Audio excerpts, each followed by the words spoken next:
This is Dan Dix here reporting for Press for Truth. We are joined here by media analyst Lionel. Easy for you to say. Not exactly. Now, we're here at the Justice Symposium here that's taken place over the weekend during this 15th anniversary of 9/11. It's been 15 years. What is your purpose at this symposium, and how do you feel things have been going over the last 15 years? My purpose is very, very simple, just to encourage anybody to ask anything they want, whenever they want, for whatever reason they want. To not be cowed, to not worry about any kind of name calling, to take this in your own particular direction, from your own particular vantage point. But what my stress today is very simply this: to apply critical thinking, and to not necessarily confuse a problem with, or a question with the official story with complicity, culpability with a particular group. For example, if you find something wrong with the official story, in your opinion, that does not mean that country X, person Y did this. There is no critical thinking in this country when it comes to being able to look at the facts and immediately apply motivation or identity of culprits or people involved. That's what I'm about. Because it does a disservice to the whole notion to give the truth movement. I don't even like that name because it has a different connotation of its own. But what I'm here to do is basically to apply critical thinking, to encourage people to ask anything they want, again, as Americans, because that's what we do. We question authority, we question everything. And as Pilger said, never believe anything until it's officially denied. Why do you think there is some confusion within people looking into this? Does it come down to some sort of a cognitive dissonance where people literally... That's not the key word. I'm not saying you're doing it, but people speak in bumper sticker talk, cognitive dissonance, inside job. They just say these words. And it becomes parlance, doublespeak. It becomes almost a bumper sticker, not you, mind you, but I hear this all the time. Whenever they see something, sometimes they'll say like, gee, that doesn't make sense, or I disagree with that, inside job. No, it's not an inside job. It means that you don't agree with a particular aspect of this.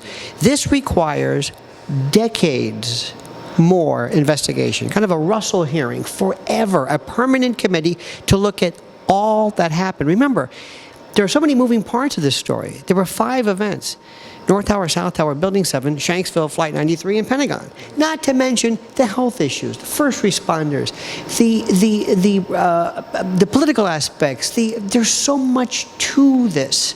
So for you to jump in this and think, oh, it's about steel melting points. No, that's one little part of it. That's like saying that the JFK assassination is about ballistics.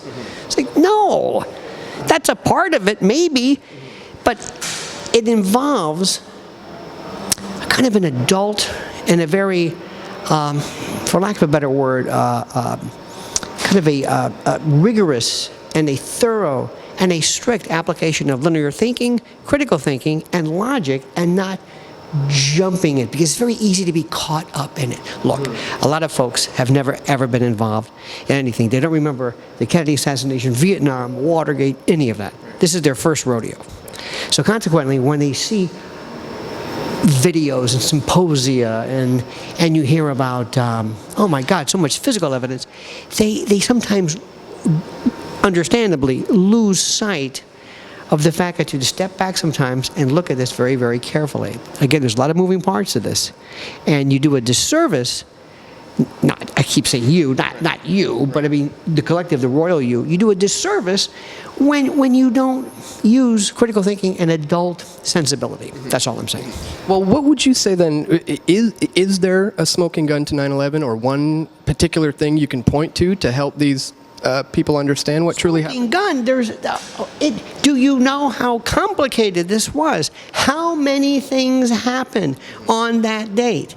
And what you're doing is, what people do is, we're saying, does this comport or comply with the official story? Well, that's one version. Forget the official story. Start all over again, from the top. Do your own 9/11 commission. This is your horror. This is your history. This is your country. This is your world. Attack it from whatever viewpoint you want to be. But again, if you think this is Columbo, and we're going to solve this by 5 minutes at the top of the hour, That ain't going to happen. It takes a lot of time. Well, it has been 15 years already. Where would you like to see this go in the coming months or years? How would you like to see this movement progress? I don't want a movement, just like the Kennedy assassination movement. There's no Kennedy truth movement. There's no Vietnam truth. We're still trying to figure out the Civil War. We're still figuring out what the Civil War was about. I mean, think about that. And you think you're going to get to the bottom of this, that you're going to find some picture of a guy, depressing a plunger somewhere? No.